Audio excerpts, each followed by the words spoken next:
Selamat pagi, jemaat GKJ Beringin, baik yang ada di Karanglo, Sombron, Wonorejo, Ngajaran, dan juga Cindilas.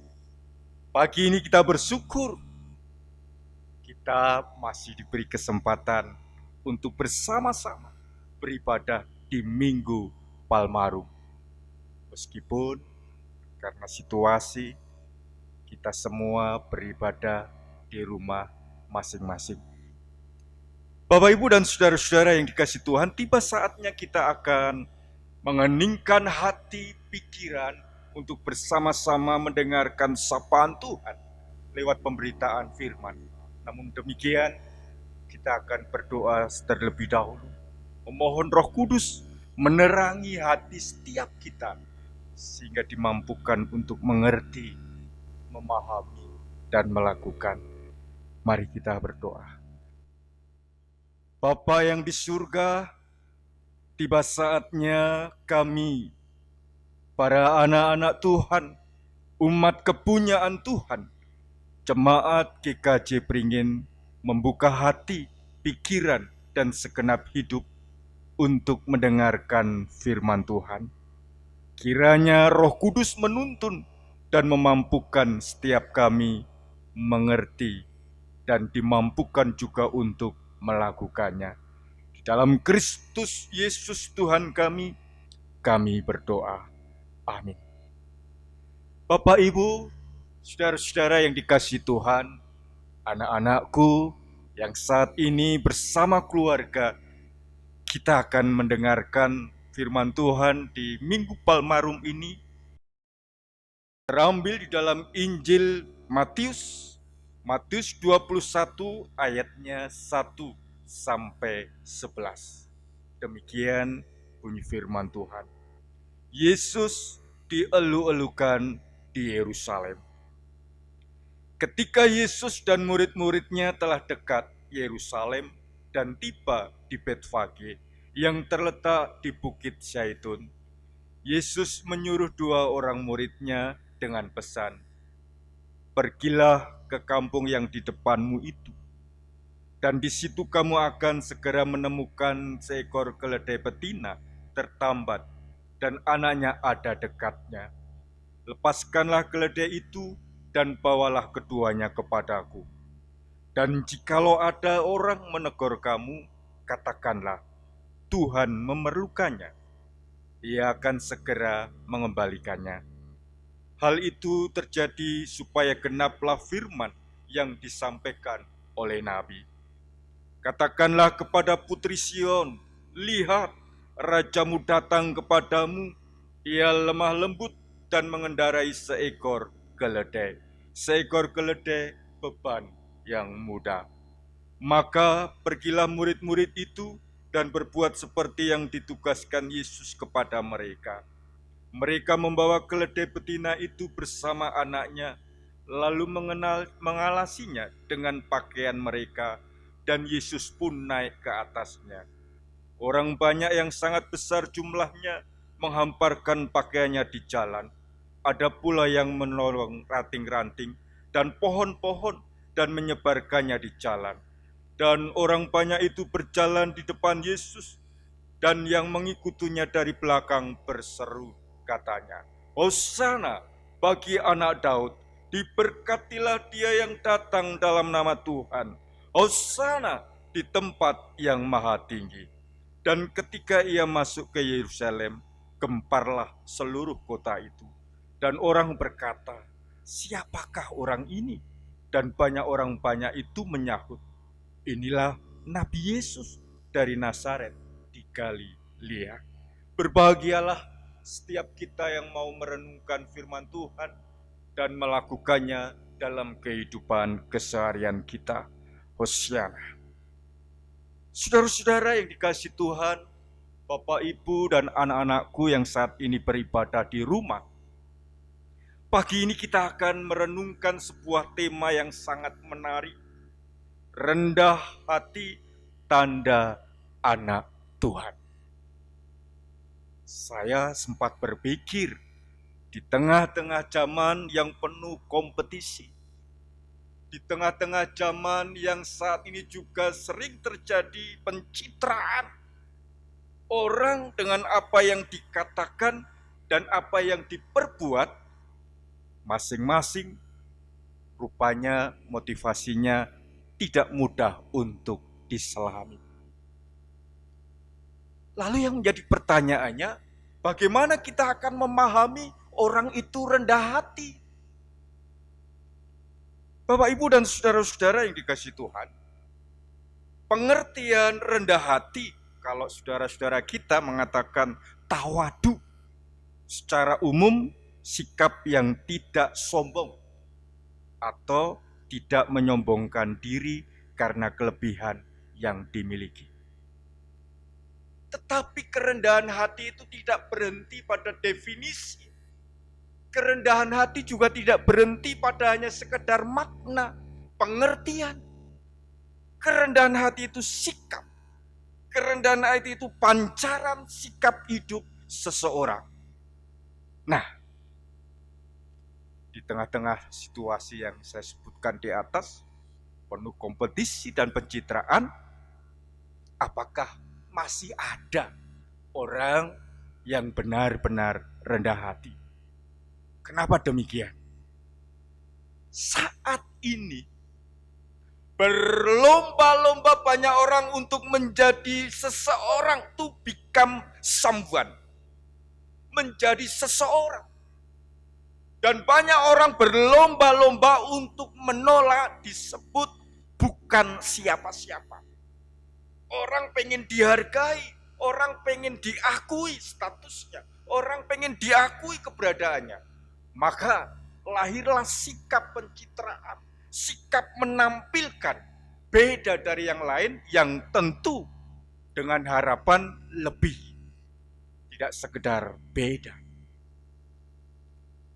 Bapak, Ibu, dan saudara-saudara yang dikasihi Tuhan, berbicara rendah hati, firman Tuhan, Alkitab kita banyak berbicara. Kalau kita mau membaca Perjanjian Lama dan sampai Perjanjian Baru, banyak kita menemukan ayat di mana Allah itu juga menuntut umatnya memiliki sikap rendah hati.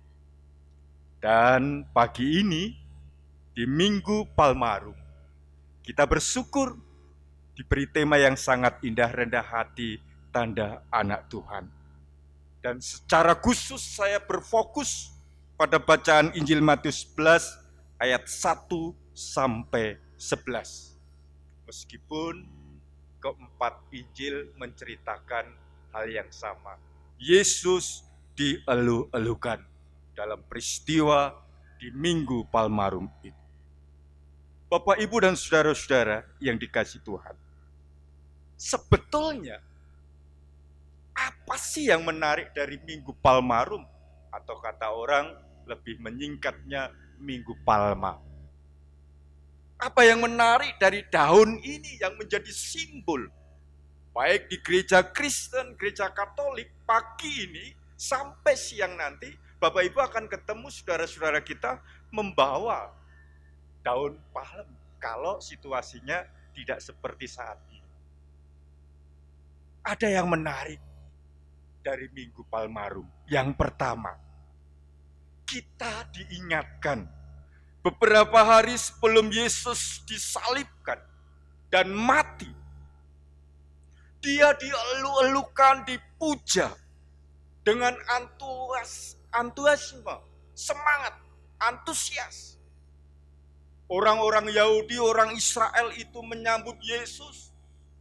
Bahkan jubahnya, bajunya dijadikan karpet dalam bahasa sekarang. Supaya Yesus bersama murid-muridnya saat melintasi mereka, mereka melihat sosok Mesias yang menjadi harapan mereka. Terlalu lama mereka merasakan menderita sebagai bangsa yang dijajah, bangsa Romawi. Dan di saat mereka merayakan Paskah, di hari itu, Paskah dalam pengertian di Perjanjian Lama, merayakan mengenang peristiwa keluarnya bangsa Israel dari Mesir, dijadikan kesempatan secara politis Yesus akan dijadikan raja, disambut, dielu-elukan. Bahkan teriakan mereka seperti ini, Hosiana bagi anak Daud, diberkatilah dia yang datang dalam nama Tuhan, Hosana di tempat yang maha tinggi.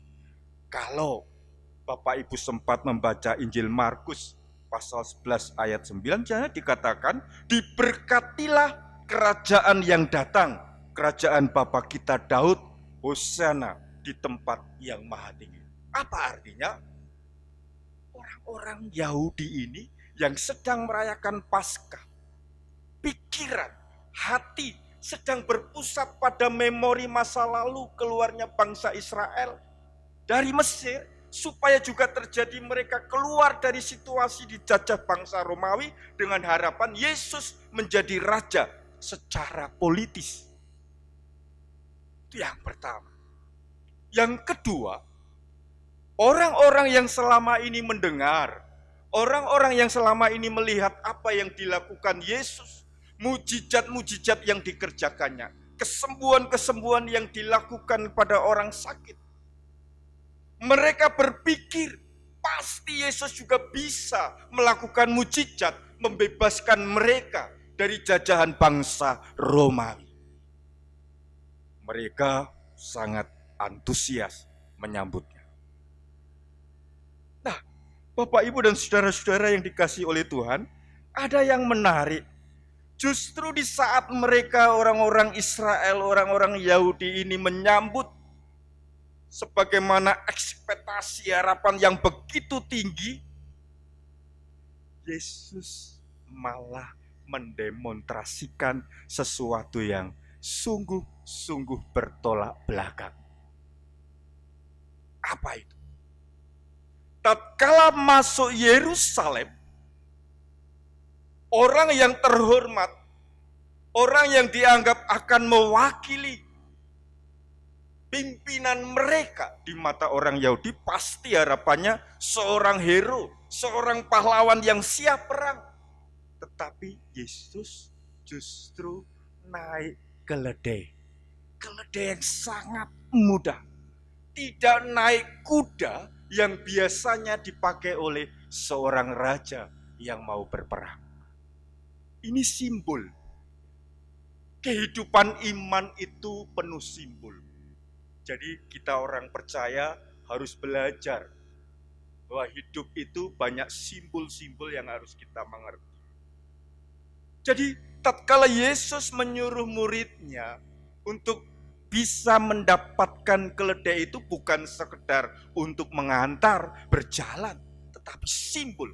Apalagi tradisi timur pada waktu itu, keledai itu bagian dari simbol untuk hal-hal yang damai. Jadi kalau orang datang dengan kuda, artinya siap berperang. Makanya seorang raja datang dengan kuda menandakan dia siap berperang. Tapi kalau dengan keledai, dia menyimpulkan datang dengan penuh kedamaian. Dan yang kedua, keledai juga simbol dari Tuhan Yesus, bahwa ia datang bukan untuk menonjolkan kekuatan, menonjolkan kehebatannya, tetapi kerendahan hati. Dia datang dengan harapan damai untuk manusia, tidak berhenti pada orang-orang Yahudi, orang-orang Israel. Ini yang menarik peristiwa di saat Yesus masuk Yerusalem. Dan yang ketiga, rupanya secara historis Yesus ingin menggenapi apa yang dinubuatkan para nabi, khususnya kalau Bapak Ibu membaca di Zakharia 9 ayat 9, di sana dikatakan, bersorak-sorak dengan nyaring hai putri Sion. Bersorak-soraklah hai putri Yerusalem, lihat rajamu datang kepadamu. Ia adil dan jaya, ia lemah lembut dan mengendari seekor keledai. Seekor keledai beban yang mudah. Rupanya Yesus ini dalam kehidupannya taat dan setia dan mampu mewujudkan apa yang menjadi nubuat-nubuat yang harus dijalankan. Dari ketiga hal itu, Bapak, Ibu, dan saudara-saudara yang dikasih Tuhan, anak-anakku yang dikasih Tuhan yang saat ini bersama orang tua, bersama keluarga, beribadah di rumah masing-masing. Kalau diperhatikan, kerendahan hati Yesus luar biasa. Mestinya dia bisa memanfaatkan momen itu, menunjukkan siapa dirinya. Allah yang menjadi manusia, Allah yang rela menyambut penderitaan. Siapa yang mau menyambut penderitaan kecuali Yesus Tuhan kita? Dan bukan untuk dirinya, menyambut penderitaan untuk menyelamatkan manusia dengan peristiwa salib yang sebentar lagi akan dialaminya. Bapak, Ibu, dan saudara-saudara yang dikasihi Tuhan, lalu yang menjadi pertanyaan bagi kita, rendah hati yang seperti apa yang harus kita punya? Rendah hati sebagai anak-anak Tuhan itu rendah hati yang seperti apa? Karena kita bisa melihat orang yang kelihatannya sopan, kelihatannya rendah hati, kita belum tahu motivasinya apa, kepentingannya apa. Rendah hati bisa jatuh dalam misteri. Kenapa? Seringkali kita terjebak dengan apa yang kita lihat hari itu. Hari esok kita tidak tahu orang itu apakah seperti yang kita lihat hari ini, yang kelihatannya rendah hati. Tetapi saya katakan pagi ini di Minggu Palmarum, yang menjadi pandangan Kristen tentang kerendahan hati sudah sangat jelas. Pondasinya adalah sikap rendah hati yang dilakukan oleh Tuhan Yesus. Itu pedoman. Kehidupan Tuhan Yesus itulah yang menjadi sikap, menjadi dasar anak-anak Tuhan. Orang percaya harus rendah hati. Kenapa? Sejak peristiwa kelahirannya, pelayanan dan hidupnya dan karyanya sampai menderita, harus disalib dan mati, tidak ada satupun peristiwa yang keluar dari mulut Tuhan Yesus mengatakan sesuatu yang menyombongkan dirinya. Di mana ayatnya Yesus pamer kekuasaan? Tidak ada. Dia taat menjalankan misi, tatkala harus menerima hal yang pahit, hal yang membuat menderita demi kita manusia yang berdosa. Jadi yang menjadi pedoman, menjadi dasar rendah hati secara iman Kristen adalah sikap sehari-hari yang dilakukan dan dikaryakan oleh Tuhan Yesus. Apalagi kerendahan hati atau rendah hati dalam kekristenan ini paradoks yang tidak lumrah menurut ukuran dunia. Contohnya, Tuhan Yesus pernah mengatakan demikian. Barang siapa terbesar di antara kamu, hendaklah ia menjadi pelayanmu. Dan barang siapa meninggikan diri, ia akan direndahkan. Dan barang siapa merendahkan diri, ia akan ditinggikan. Jadi biasanya kalau dalam dunia, orang yang besar itu orang justru yang maunya dilayani, dihormati, dispesialkan. Ini paradok yang sangat perlu kita hayati. Jadi pagi ini di Minggu Palmarum kita diingatkan apa yang harus kita lakukan dalam hidup ini supaya kehidupan yang penuh damai, shalom, sehingga kerendahan hati itu yang mewarnai kehidupan anak-anak Tuhan tidak terjatuh karena status, karena kedudukan, pendidikan, jabatan, sehingga tidak mampu untuk bersikap rendah hati.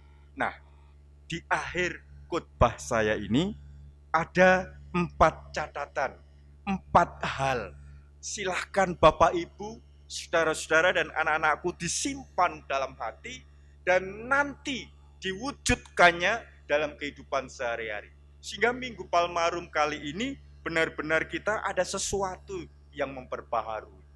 Yang pertama, menjadikan Yesus menjadi teladan utama dalam menjalani hidup dalam kerendahan hati.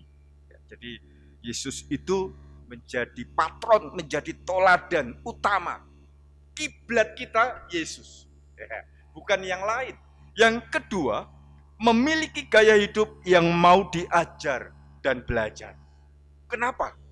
Firman Tuhan katakan dalam Mazmur 25 ayat 9, demikian, Ia membimbing orang-orang yang rendah hati menurut hukum, dan Ia mengajarkan jalannya kepada orang-orang yang rendah hati. Kalau kita tidak mau diajar, kalau kita tidak mau belajar, susah untuk rendah hati. Pengennya pamer, pengennya sombong, pengennya diakui, tidak bisa mendengar. Tetapi pagi ini lewat Mazmur pun kita diingatkan, mau diajar dan mau belajar. Dan yang ketiga, memiliki gaya hidup tidak egois. Firman Tuhan katakan demikian. Sebaliknya hendaklah dengan rendah hati yang seorang menganggap yang lain lebih utama daripada dirinya sendiri. Dan janganlah tiap-tiap orang hanya memperhatikan kepentingannya sendiri, tetapi kepentingan orang lain juga. Tertulis dalam Filipi 2 ayat 3-4. Ini yang harus kita hayati dan mewarnai hidup kita. Dan yang terakhir ini yang sangat penting, yang bisa dilakukan oleh semua. Pengalaman hidup bisa kita jadikan agar kita memiliki sikap rendah hati dalam kehidupan kita.